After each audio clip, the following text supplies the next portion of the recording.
We're talking about choosing a niche, like in the cryptocurrency market now. If you want to niche down, you may be looking at things like decentralized finance or DeFi, or you'll be looking at the NFT space, that's the non-fungible token space, which reigned at a certain point, or even the P2E aspect, which is play to earn, which was popularized by the ASI Infinity decentralized game, which later led us to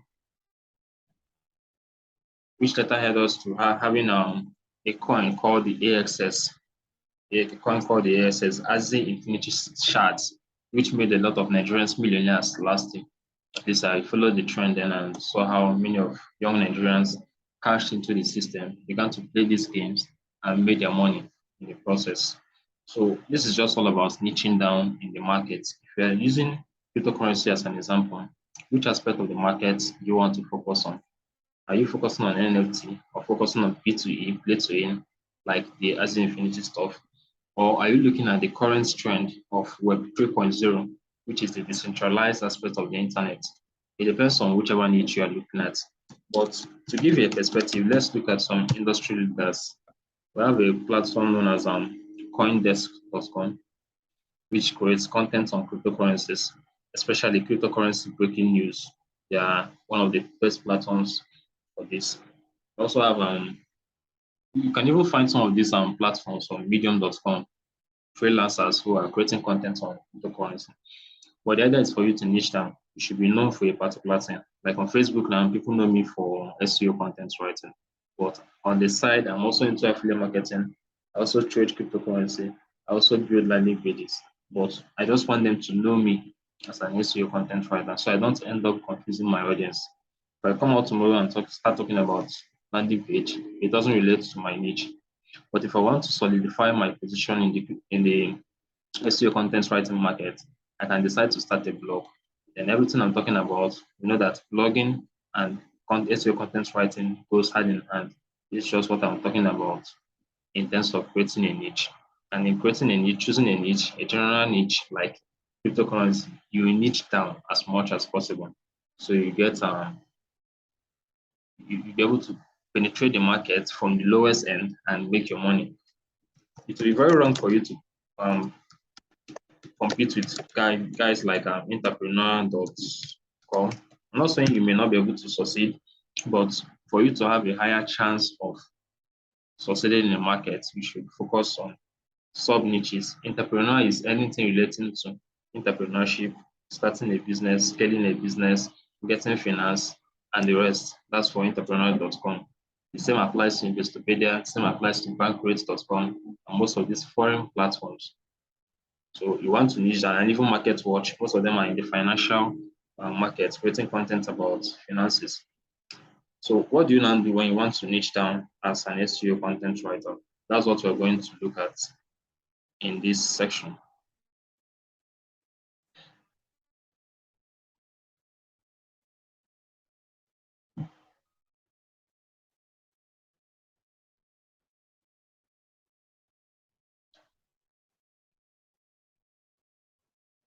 Please hold on.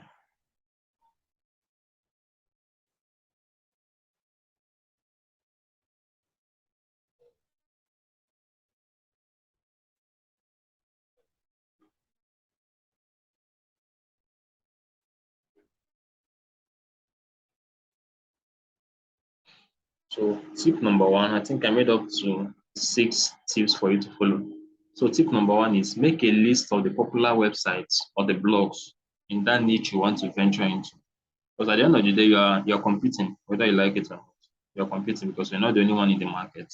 So start by defining your competitors. Who are your competitors? What content or topic are they ranking for? Then what is their trust score? Let me use the entrepreneurship market as an example. And I'll just compare two platforms now, just to give you an idea.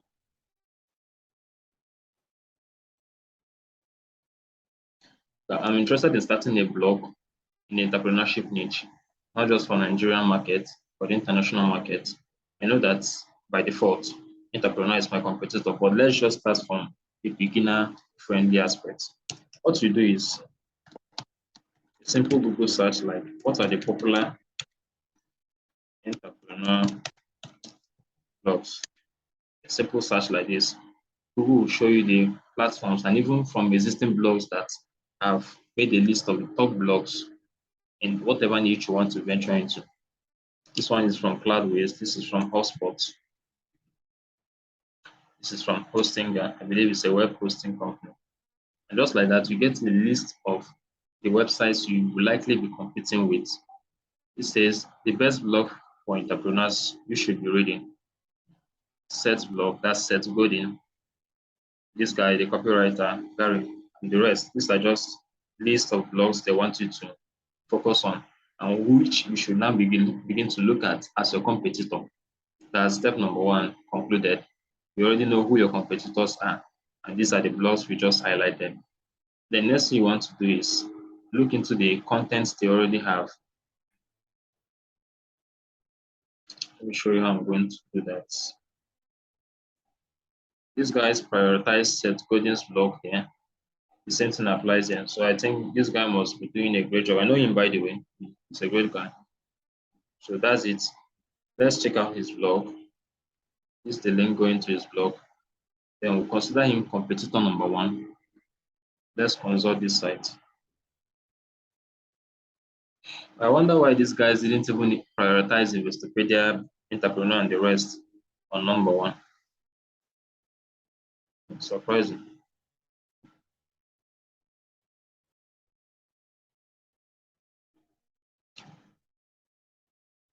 Women on Business.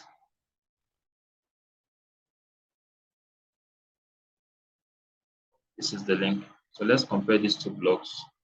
This is from Sets, and this is for Women in Business. Now, usually how you know the content they're creating is what we call the categories section. Like on entrepreneur.com, it's usually a drop-down menu this way. On coindesk.com, let's see how theirs is structured. Usually this one. So these are what we call the categories. Categories is just a general overview of the different types of contents they create. Like they have a section about Web 3.0, about companies in the crypto market, about indices, podcasts, newsletters.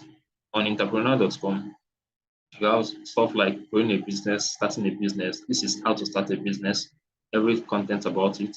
Then how to grow or scale an existing business, leadership, how to manage or be a good manager or a good founder for a business, money and finance, how to set up a franchise, more like a scale of distribution for your business.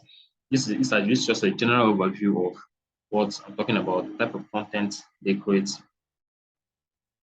So on Set's blog, the structure is different. So they said here, story of the week, Set's top 10, more like editor's choice. And the popular post, probably by number of comments it got, or even by the number of views those posts got on his site. Then from here, this one is easy enough for us to go through. Discounts and resources, education. This one doesn't have a menu, but we can work with what we already have here. Let's check education. This should be an e-commerce platform for our site. So let's work with the tree we have here. It's actually a course. So let's go back to Set's blog.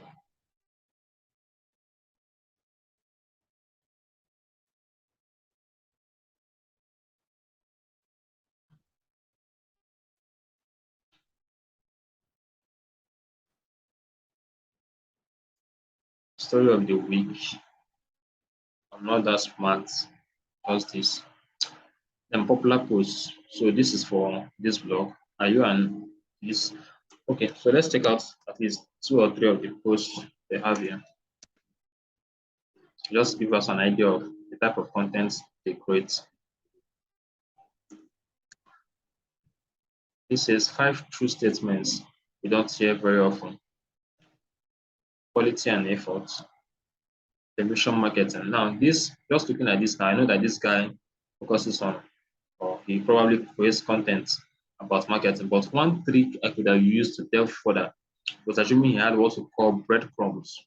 Breadcrumbs is just like home here, something like hyphen this way, just to show you that this is where the main content is or the category of that content, but he hid it on his own site. Let's check for entrepreneur.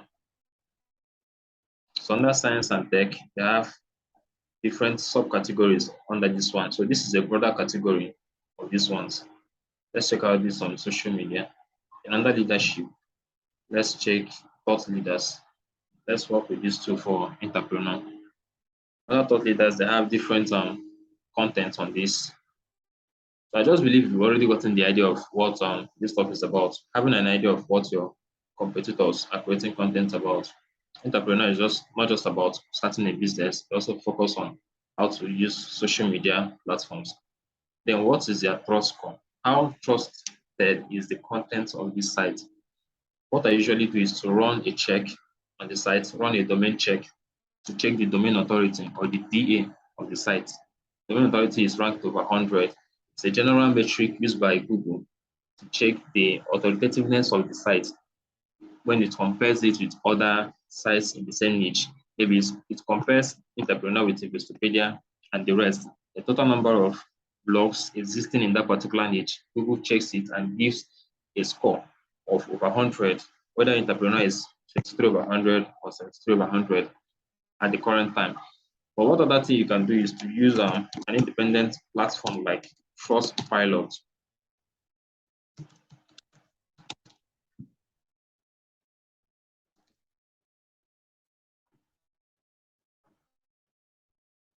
What I did here was Trustpilot reviews for entrepreneur.com, telling Google that I want you to show me the reviews by those who must have gone through the entrepreneur.com website. I want to know what they're talking about for this website. Do they have a good experience navigating the site? Then if they don't have, from their complaints, you know the angle to use to penetrate the market. This is more like running a competitor analysis before you start creating your content. This is for tip number one. Going to tip number two, you want to familiarize yourself with the vocabulary in that niche. Like when I started writing this content for my client, the client that hired me to run an insurance blog for him, he's in Texas. He wants me to run the blog for him for a couple of months before I hand it over to him. I got the contract through Mr. Emenike Emmanuel. Most of you may know him on Facebook.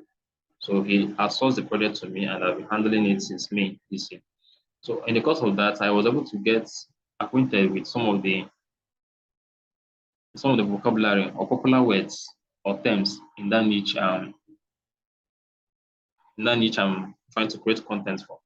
I came across a word known as cover or coverage, which simply means the protection given by an insurance service provider to the policyholder. Policyholder is the person buying the insurance policy, and the service provider is the company or the insurance company selling the policy to you. So what you are buying from them is a cover, whether it's for your car, your home, your vehicle. Sorry, your car, your home, or your office residence, whatever the case may be, it is called a cover and it's subject to certain terms as per the agreement you may have had with the insurance provider. Then liable or what we call liability is being legally obliged to pay for damages and injuries. It goes both ways.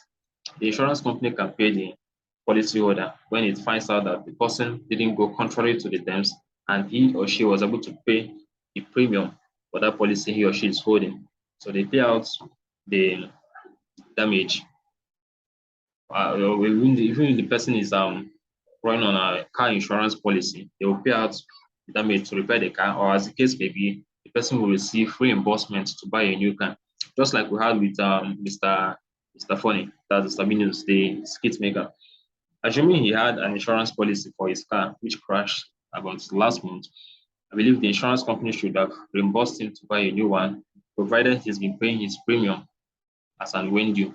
Then insurance broker is the intermediary, the person between the intermediary or the agent who arranges the insurance policy for a policyholder from the insurance provider. It's more like what we do affiliate marketing.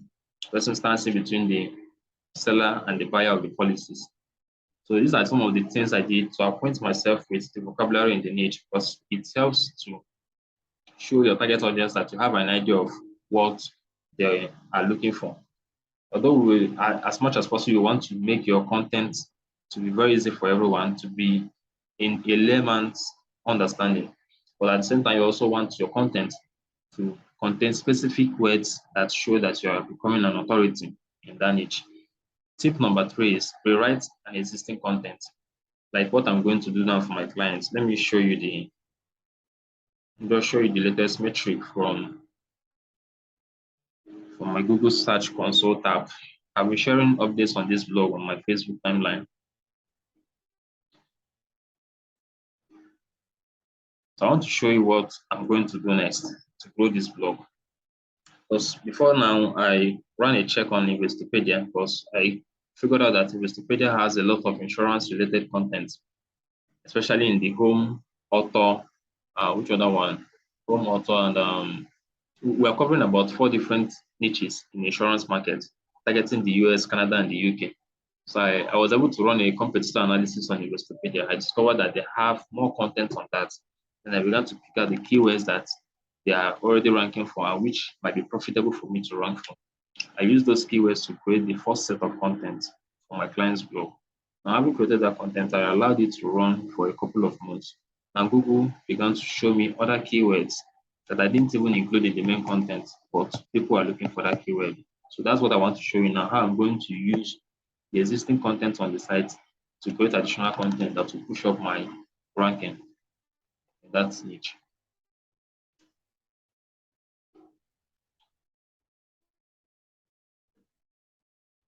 So currently we are sitting at 1.22K impressions.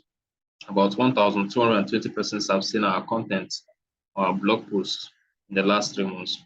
But this is not the actual metric because we are still in what we call the Google sandbox stage, which is a number of months Google will not even look your way, not look our way, as the case may be, until we are through with this phase. Because the priority, they'll be like, we're starting a new blog actually, but we don't want you to rank immediately. We don't want you to move from the bottom to the top immediately. We want you to follow a set of processes because the process is very important. So we are currently in the sandbox stage, although Google keeps denying it that they don't have the sandbox stage anymore, but still active.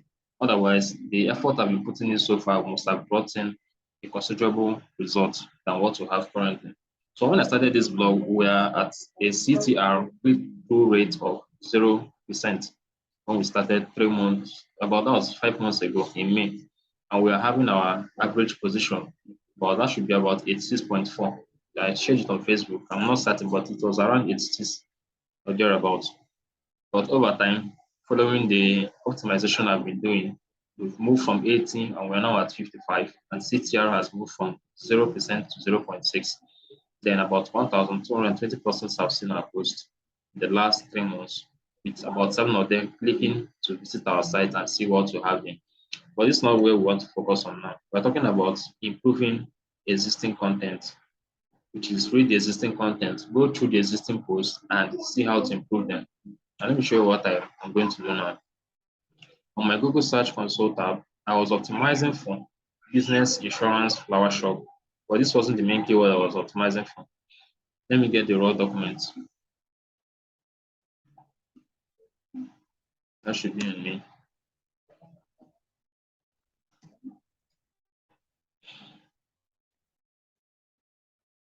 Flower insurance or florist. Okay, this was the content I wrote there. This was 25/8/2022, about 2 months ago.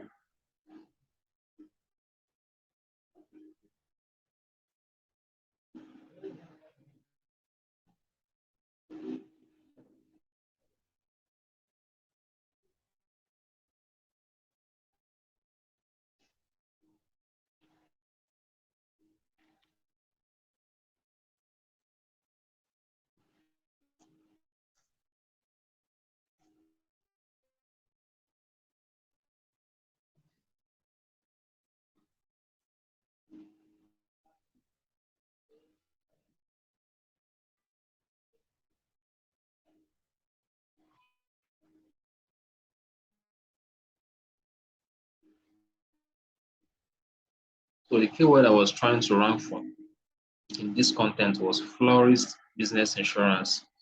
Let's check the number of times I've used it here.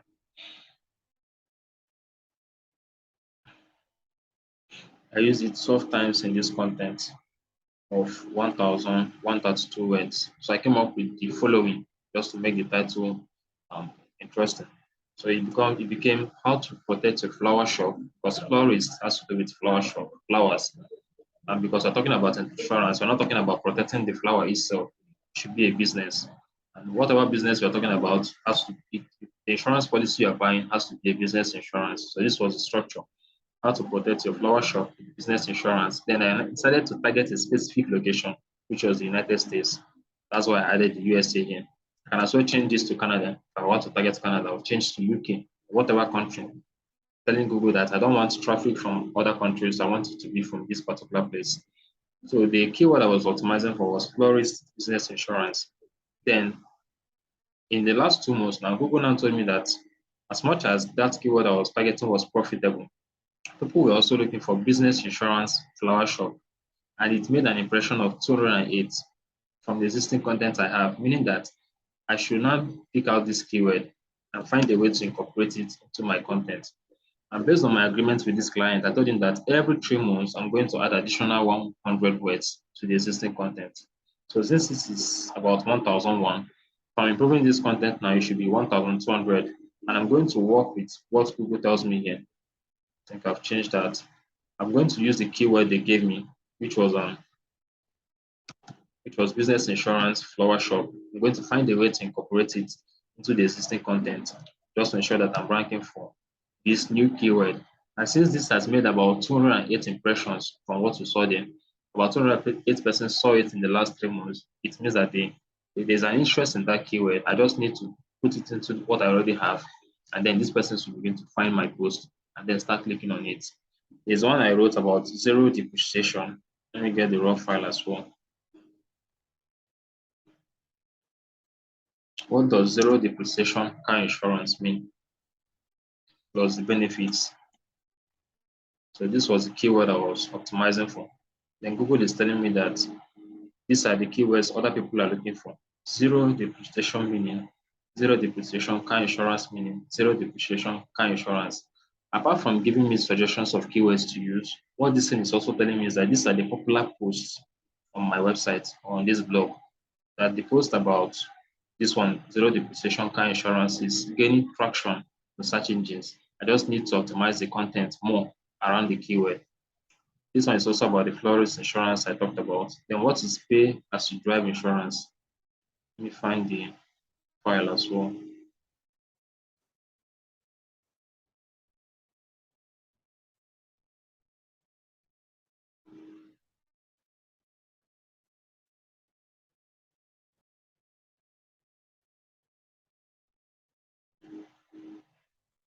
So what is pay as you drive insurance? It took me a lot. I want to mention this. If you're considering starting a blog in the insurance niche, you're going to sweat a lot. I know what I passed through to get this. So this was the keyword I was trying to run for. Insurance is very competitive. It's very profitable as well in the long run, but you are going to sweat it out before you pull out the results you are targeting. So the keyword I was targeting for was pay as you drive insurance. Google is telling me that I should also optimize for what is pay as you drive insurance. So if I'm to do this now, probably do that as a subheading. Like what I had here now, I may decide to change this subheading. Pay as you drive insurance review. What does it mean? I may decide to change it entirely and use what is pay as you drive insurance. Then re-index it. We register the same content on Google, telling Google that this is the update to the existing content. They will register it again and then keep checking for people who are looking for that content and begin to show it to them. That's just how this stuff works. I hope it's clear enough. Then that's also about identifying the popular articles, then creating unique content with an emphasis on your writing style.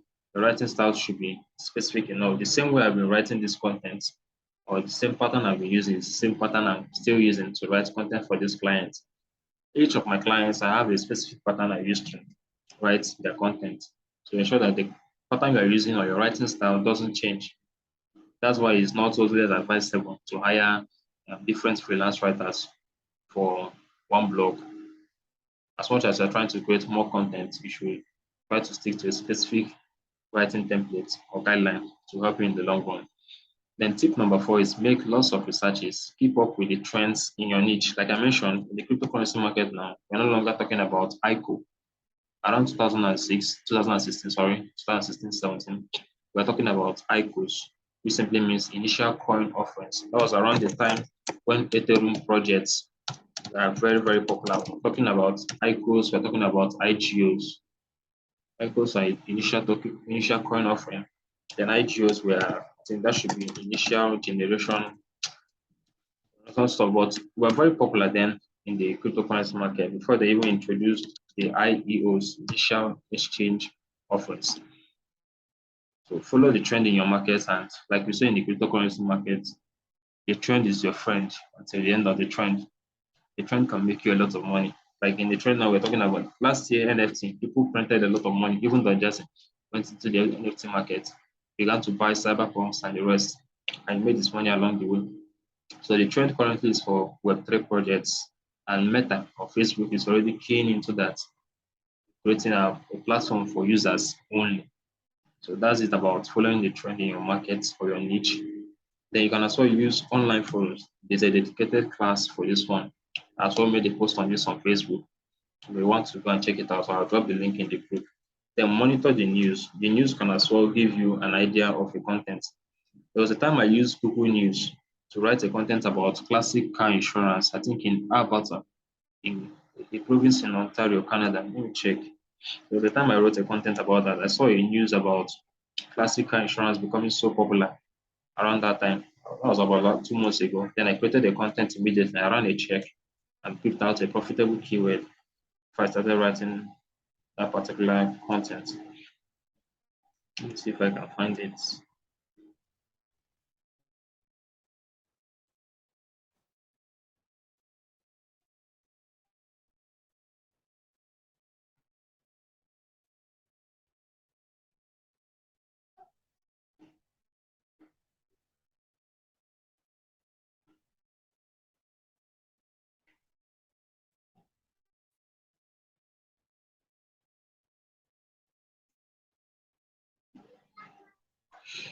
I can't find it here, but for want of time, let's proceed. But the news can as well help you generate content ideas. Then creating a compelling headline. Your headline, like I've been doing here, if you follow the structure, your headline should not just be about the title of the content, it should also incorporate other stuff. Like your headline should evoke curiosity. The user should be curious to know what your content is all about. And the headline should be concise. It should be very, very, you should pass across the information you want the content to be all about. Then avoid clickbait. There's some bloggers. So a blogger might even come up with a title like this. You may have a Buhari. I'll just give you an instance, and this was something that happened to me recently.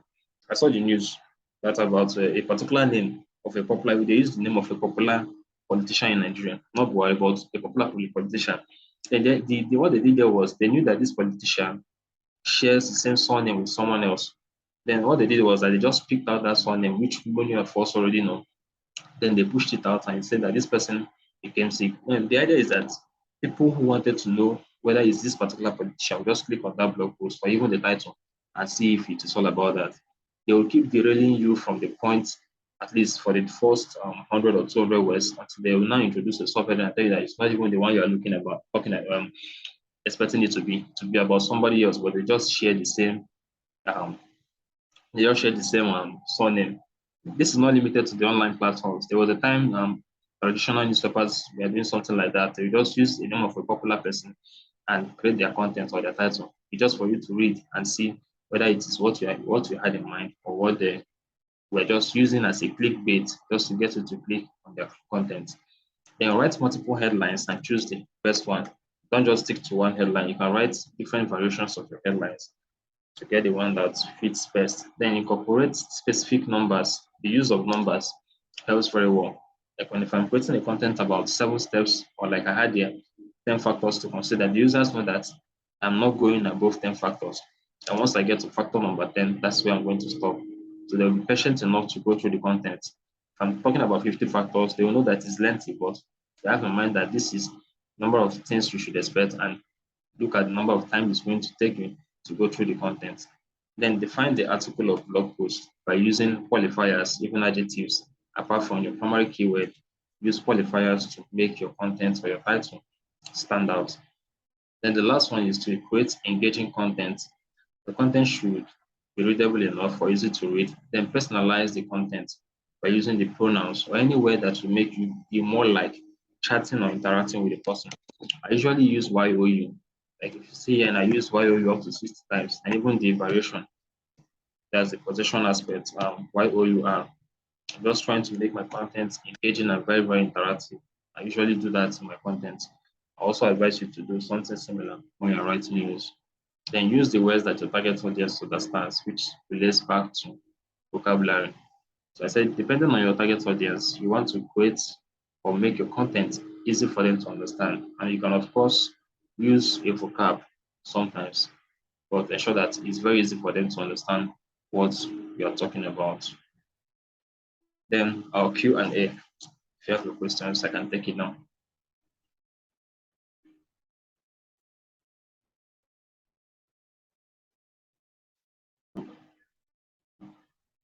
We just have less than 2 minutes, so we'll wrap it up at 10 o'clock. Do you have any questions?